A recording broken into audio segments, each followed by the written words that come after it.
sahabat galeri, perkenalkan nama aku Ainorin. Dalam video kali ini aku bakalan ngebahas tentang salah satu saham favoritku, yaitu PT Pakuan Jati Tbk. Nah, kenapa sih aku menyukai PT Pakuan Jati Tbk ini? Jadi, teman-teman semua, tonton video ini sampai habis ya, karena di akhir video nanti aku bakalan ngasih tahu alasan-alasan aku menyukai saham ini. Yuk disimak. Oke teman-teman, yang pertama-tama aku bakalan ngebahas tentang profil dari PT Pakuan Jati Tbk ini. Ya, seperti yang sudah kalian kenal bahwa PT Pakuan Jati Tbk ini dikenal dengan kode saham PWON. Jadi perusahaan ini didirikan pada tanggal 20 September 1982. Sedangkan menjalani kegiatan komersialnya itu pada bulan Mei 1986. Jadi si PWON ini dia memerlukan 4 tahun ya teman-teman baru bisa menjalani kegiatan komersialnya. Si perusahaan PWON ini adalah perusahaan yang berbasis di Indonesia dan bergerak dalam bidang properti dan juga bergerak dalam bidang pengusahaan seperti pusat pembelanjaan, pusat perkantoran, hotel, dan juga apartemen real estate. Yang kedua, kapan sih PWON ini dicatatkan pada Bursa Efek Indonesia? Jadi teman-teman, setelah PWON ini menjalani kegiatan komersialnya selama 3 tahun, dia baru mendapatkan atau memperoleh pernyataan efektif dari BPPM ALK untuk penawaran umum perdananya atau IPO-nya itu pada tanggal 22 Agustus 1989. Dan baru dicatatkan pada Bursa Efek Indonesia itu pada 9 Oktober 1989. Jadi perlu 3 tahun ya PWON ini baru tercatat di Bursa Efek Indonesia. Yang ketiga, aku bakalan ngebahas tentang manajemen dan bisnis dari PT Pakuan Jati Tbk ini. Nah, jadi teman-teman, PWON ini merupakan pengembangan real estate yang terdiversifikasi yang fokusnya itu hanya di Jakarta dan juga Surabaya.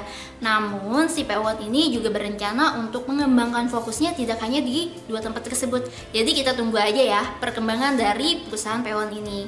Untuk portofolio properti utama dari si PWON ini yaitu mencakup pengembangan retail, residensial, komersial, dan juga perhotelan. Terus bagaimana sih PWON ini memperoleh pendapatannya? Jadi si PWON ini akan memperoleh pendapatannya itu terdiri dari 2 hal, yaitu pendapatan pembangunan atau pengembangan, dan yang kedua itu adalah pendapatan secara berulang. Jadi kita bahas satu-satu ya teman-teman. Kalau yang pendapatan pengembangan atau pembangunan itu terdiri dari penjualan kondominium, terus penjualan gedung perkantoran, penjualan apartemen, coupling, dan juga penjualan rumah tapak yang telah dikembangkan oleh si PWON ini. Sedangkan pendapatan yang secara berulang itu terdiri dari sewa gedung komersial dan kantor, serta juga hotel ya teman-teman.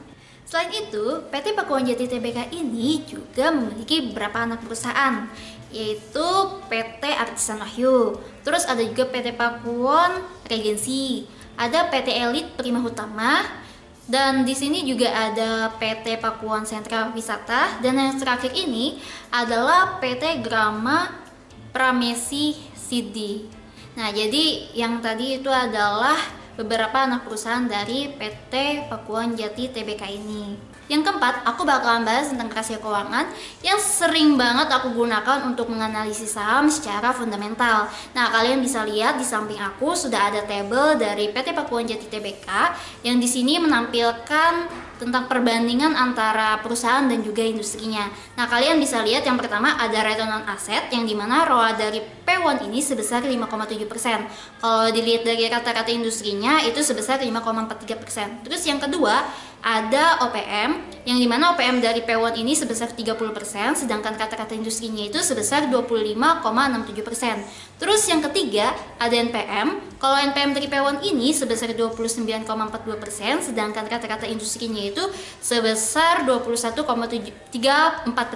Nah, kalau kita lihat dari 3 rasio ini kan rasio profitabilitas yang mengatakan bahwa si PWON ini rasio profitabilitas itu lebih besar presentasinya dibandingkan rata-rata industri.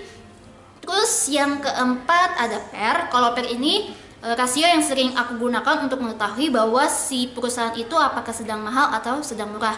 Nah, kalau misalkan untuk mengetahui bahwa perusahaan itu murah, yaitu dilihat dari PER-nya itu di bawah 18 kali. Kalau 18 kali ini adalah standar dari Bursa Efek Indonesia. Jadi kalau kita lihat dari si Pewon, dia memiliki PER sebesar 22,02 kali, yang menyatakan bahwa Pewon ini termasuk saham yang mahal atau overvalue.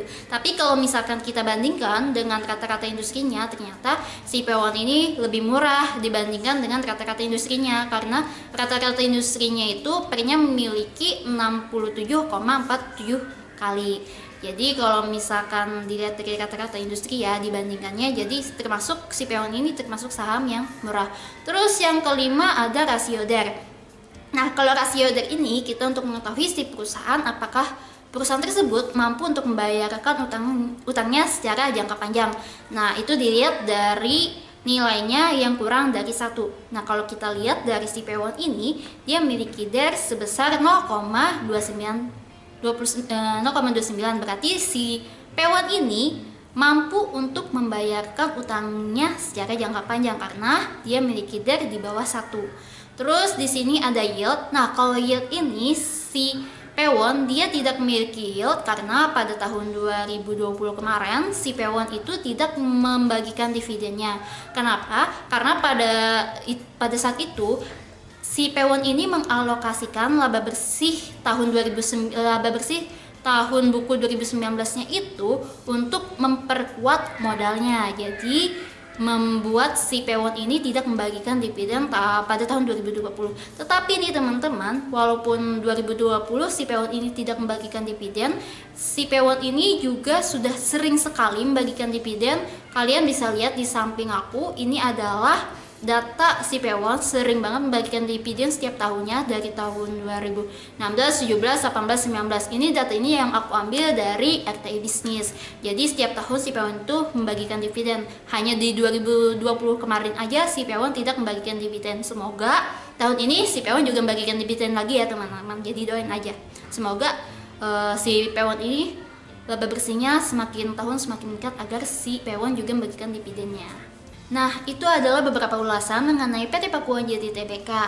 Dan ada pun beberapa alasan mengapa aku menyukai si PT Pakuwon Jati Tbk ini menjadi salah satu saham favoritku, karena kalau misalkan dilihat dari fundamentalnya yang sudah kita bahas tadi, bahwa si Pewon ini memiliki fundamental yang cukup baik. Lihat dari rasio keuangannya, Pewon juga merupakan perusahaan yang termasuk dalam indeks LQ45, yang seperti sudah kita ketahui bahwa saham-saham yang termasuk dalam indeks LQ45 itu adalah saham-saham yang liquid untuk ditransaksikan, termasuk juga si Pewon ini. Berarti si Pewon ini misalkan kita mau exit ataupun entry-nya itu mudah.